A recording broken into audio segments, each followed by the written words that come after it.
Good to be with you again. As we now approach the fourth Sunday of Easter, it is again hard to imagine we're already into the fourth Sunday of Easter. And the fourth Sunday of Easter is a beautiful Sunday.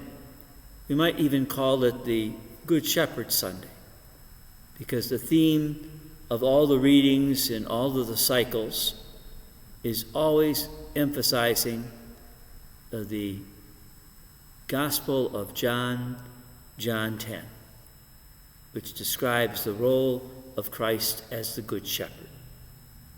We have to remember that the image of a shepherd and a sheep is embedded deep in all of the Holy Scriptures, both Old and New Testament.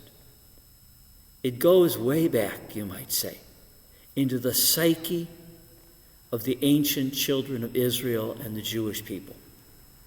This image that was profoundly came from their experience of life, nomadic people that they were at one time, moving their flocks around. I mean, you start with Abraham, and Abraham was a nomad in a sense.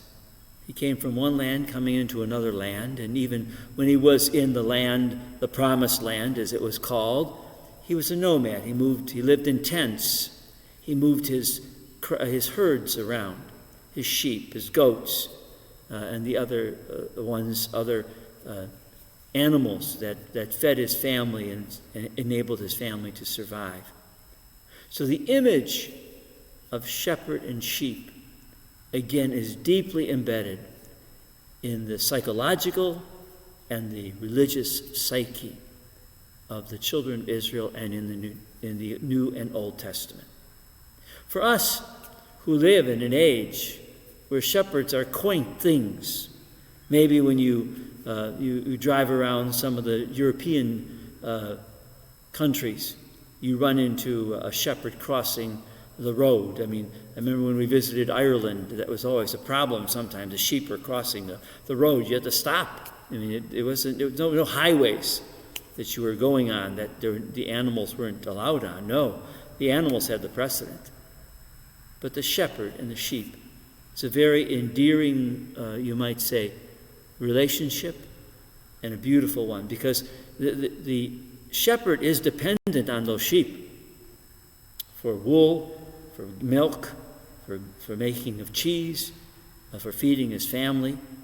They were a source of security for the shepherd. And in turn, the sheep needed that shepherd to direct them, to guard them, to enable them to survive in a very, very difficult situation in terrain where there were predators, wolves, wild dogs, and other forms of animals that would pick at them and take them apart unless they had a shepherd to guard them. And when we as Christians speak of Jesus as the Good Shepherd, we realize the importance of that declaration that we make. His guidance, his footsteps, his way is so important to us in living our daily life. Sometimes I think 21st century human beings don't think they need anybody. They think, well, we can devise everything ourselves. We can think of how we want to act, and we can create our own world. I think we're sadly mistaken, because the way of the Good Shepherd, you might say, is the way that we need to follow in our world today.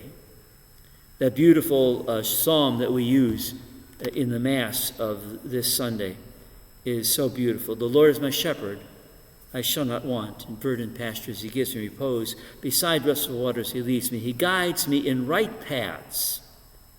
And even though I walk in the dark valley, I fear no evil, for you are there with your rod and your staff that give me courage. It's a very important image, one that we need to seek refuge in, to hold on to reaffirm again and again for our faith. We read also in the letter to St. Peter a description also of that shepherd. It's a little different. It speaks of how he gives us an example that we should follow in his footsteps. And the footsteps that we follow in are challenging. When he was insulted, he returned no insult. When he suffered, he did not threaten. Instead, he handed himself over to the one who judges justly. This is a reference to God. By his wounds you have been healed.